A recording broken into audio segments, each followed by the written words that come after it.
예, 명절을 앞두고 내일 설이고 오늘은 뭐 명절 휴일인데요. 내일 수요 예배가 미리 영상을 녹화를 미리 했으면 싶습니다. 내일 이동하면서 또 이렇게 영상을 찍기가 쉽지 않아서 예, 오늘 이 설교 말씀이 내일 수요 예배를 대신하겠습니다.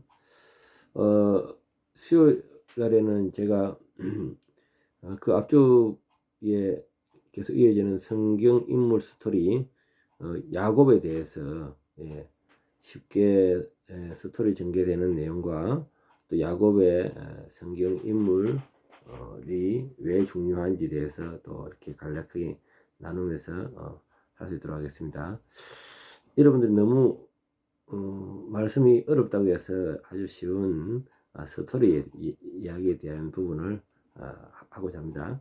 야곱은 우리가 야곱은 얍실하다 이렇게, 왜냐하면 태어날 때 형의 발 뒤꿈치를 쥐고 태어났습니다. 그래서 야비하다, 얍실하다 이렇게 표현을 합니다. 창세기 25장 21절에서 26절에 태어날 때 특별했던 야곱은 이삭 리브가의 아들로서 쌍둥이 에서와 함께 태어났습니다. 태중에서 두 형제는 서로 다투었고 하나님은 리브가에게 큰 계획을 알려주셨습니다. 큰 자가 어린 자를 섬기리라. 창세기 25장 23절. 야곱은 태어날 때부터 형 에서의 발꿈치를 잡고 나와 이름도 발꿈치를 잡다는 뜻의 야곱으로 불렸습니다. 야곱. 네. 창세기 25장에서 이렇게 27장에 이어지는 내용입니다. 장자권과 축복을 차지한 야곱. 우리가 세상 사람들은요, 세상의 부에 대해만 관심이 있지 영적인 부에 대해서 관심이 없어요. 참 이러한 영적인 부에 대해서 우리가 갈급한 심령이 되면 좋겠어요. 그러기 위해서 우리가 때로는 갈급한 마음을 가지고 또 하나님께 영광 돌릴 수 있는 저희들 되기를 원합니다. 장자권 그래 야곱은 형 에서가 배고플 때 죽 한 그릇을 주고 장자권을 사옵니다. 죽 한 그릇을 주고 아버지의 축복을 빼앗죠. 나중에 야곱은 어머니 리브가의 도움으로 이삭을 속이고 장자의 축복도 받습니다. 그래서 몸에 아버지가 그 당시에 눈이 잘 안 보였나 봐요. 그래서 이 아들 야곱은 몸에 틀을 붙이고 목소리를 아버지 형입니다. 애씁니다. 애셔. 이렇게 거짓말을 치고 형이 받아야 될 축복을 대신 받았던 거죠. 에서가 분노하고 야곱은 죽이려고 했습니다. 그래서 야곱은 형을 피해 하란으로 갔습니다. 엄마가 살았던 처갓집으로 가는 거죠. 28장에 하란에서의 삶과 하나님의 인도가 있습니다. 베델에서 꿈을 꿉니다. 도망가던 길에 야곱은 꿈에서 하나님을 만나게 되죠. 하나님의 닿는 사닥다리와 천사들을 보게 됩니다. 하나님은 야곱에게 조상 아브라함과 이삭에게 주셨던 약속, 큰 민족, 땅 복을 다시 한번 확인합니다.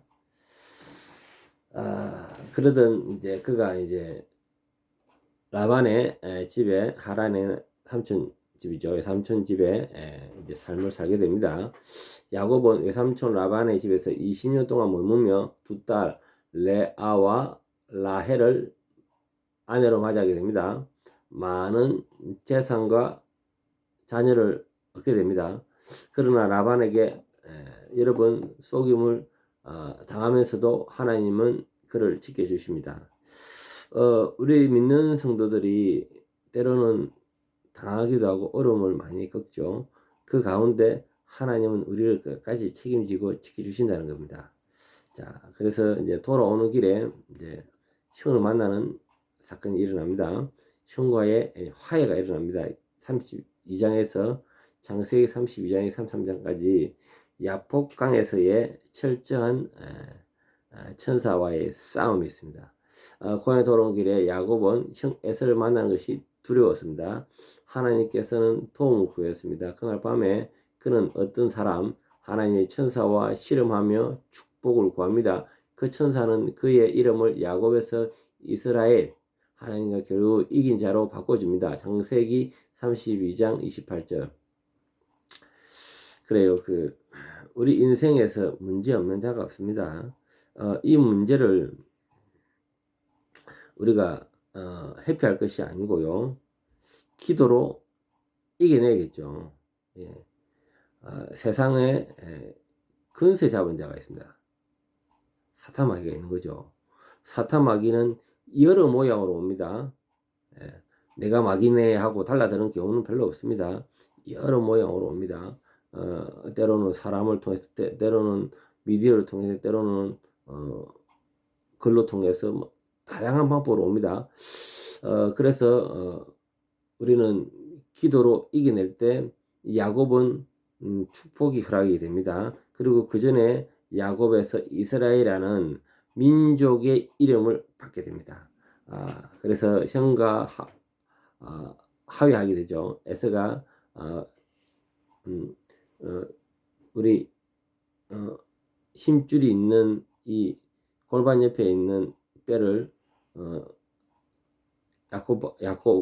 야복강에서 천사가 때리게 됩니다. 그래서 다리를 쩔뚝거리며 형을 만나게 됩니다. 형이 불쌍하게 여기고 그리고 화해를 하게 되죠. 자, 그리고 창세기 35장에서 50장까지 12아들 아버지가 되고요.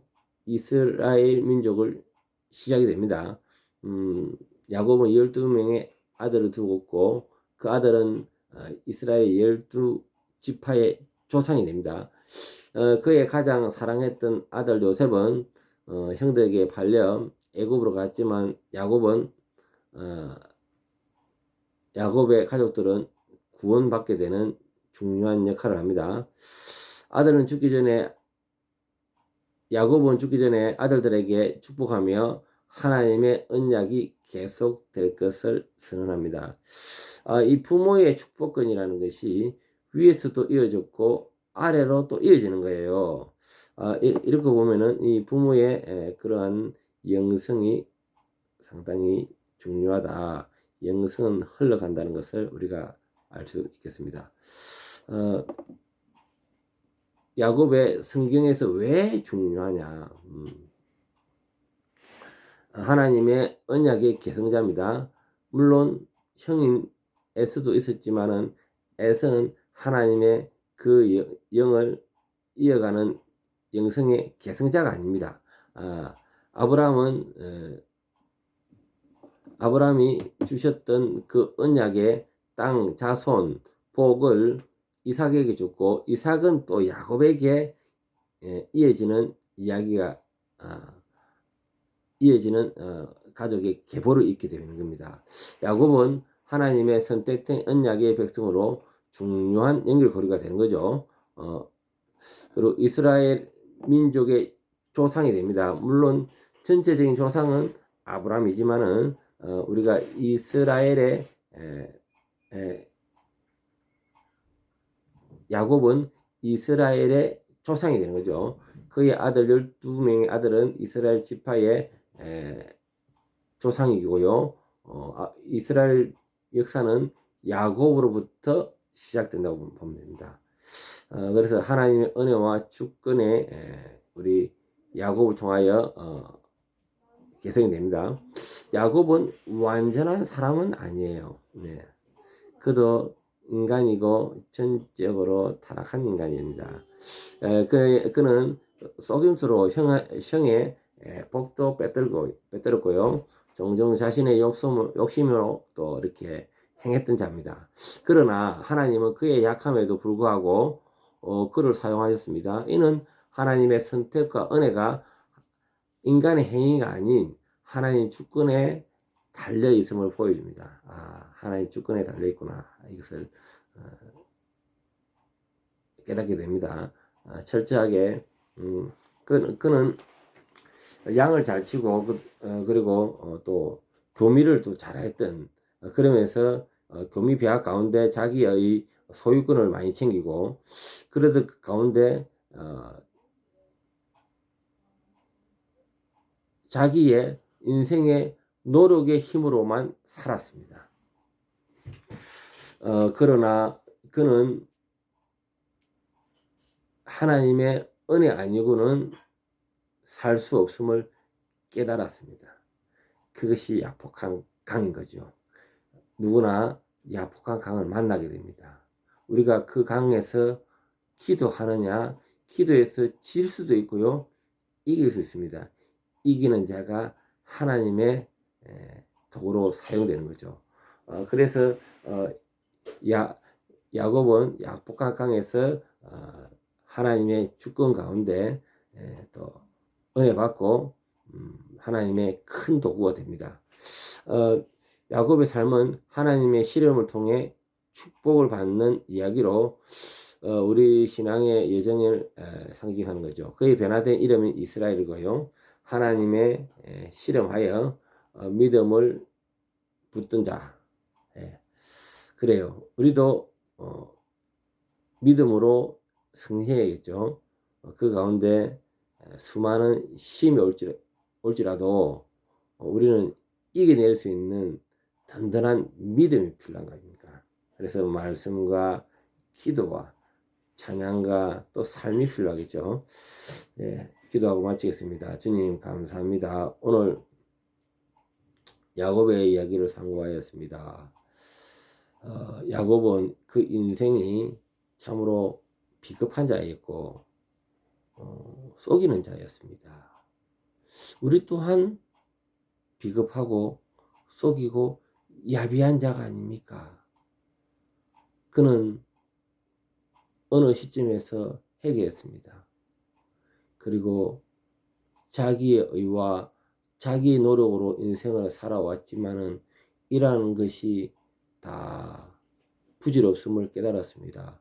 주님, 나의 힘과 능으로 살지 아니하고 주님의 은혜로 살 수 있도록 도와주시옵소서. 예수님 이름으로 기도합니다. 아멘.